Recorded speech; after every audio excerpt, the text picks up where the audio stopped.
ఎప్పుడెప్పుడా అని ఎదురు చూస్తున్న పూరి జగన్నాథుడి రత్న భాండాగారం తెరుచుకుంది. 46 ఏళ్ల తర్వాత పూరి జగన్నాథుడి రత్న భాండాగారం రహస్య ద్వారాలను తెరిచారు. రత్న భాండాగారం రహస్య గది తెరుచుకున్నట్లుగా ఒడిశా సీఎంఓ వెల్లడించింది. జగన్నాథుని సేవలకు అంతరాయం కలగకుండా రహస్య ద్వారాలు తెరిచారు అధికారులు. సంపదను పటిష్ట భద్రత మధ్య మరో చోటుకు తరలించి లెక్కించనున్నారు. ప్రస్తుతం పూరిలో రథయాత్ర జరుగుతోంది. ఈ నెల 19వ తేదీ వరకు జగన్నాథ, బలభద్ర, సుభద్రలు ఆలయం వెలుపల ఉంటారు. దీంతో రథోత్సవానికి ఎలాంటి అంతరాయం కలగకుండా చర్యలు చేపట్టారు. రత్న భాండాగారంలో నిధి లెక్కింపునకు ఎన్ని రోజులు పడుతుంది అనే విషయాలు తెలియాల్సి ఉంది. అంతకుముందు పూరి జగన్నాథ్ ఆలయ రత్న భాండాగారాన్ని తెరిచే ప్రయత్నాల్లో తాళం చెవి తెరిచే ప్రక్రియలో అంతరాయం ఏర్పడింది. కానీ కాసేపటికే విజయవంతంగా దాన్ని తెరిచారు. నిధి ఉన్న గదికి చేరుకున్న ఆలయ కమిటీ సభ్యులు తలుపులు తెరిచి లోపలకు వెళ్లారు. అయితే పాములుంటాయన్న భయంతో స్నేక్ క్యాచర్స్ను సిద్ధంగా ఉంచారు అధికారులు.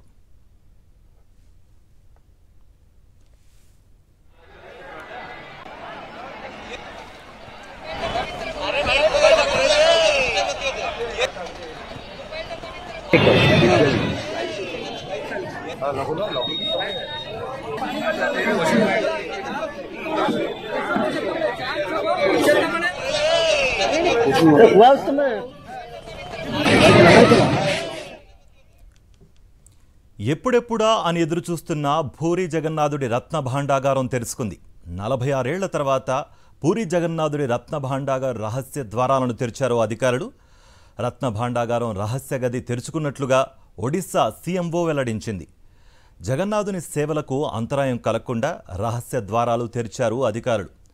సంపదను పటిష్ట భద్రత నడుమ మరో చోటకి తరలించి లెక్కించనున్నారు.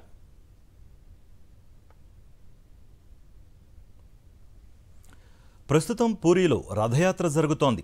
ఈ నెల 19వ తేదీ వరకు జగన్నాథ, బలభద్ర, సుభద్రలు ఆలయం వెలుపలే ఉంటారు. దీంతో రథోత్సవానికి ఎలాంటి అంతరాయం కలగకుండా చర్యలు చేపట్టారు అధికారులు. రత్న భాండాగారంలో నిధి లెక్కింపునకు ఎన్ని రోజులు పడుతుంది అనే విషయాలు తెలియాల్సి ఉంది.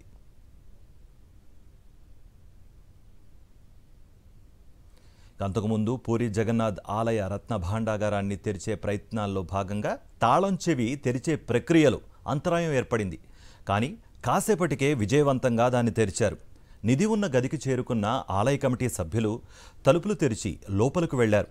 అయితే పాములుంటాయన్న భయంతో స్నేక్ క్యాచర్స్ను సిద్ధంగా ఉంచారు అధికారులు.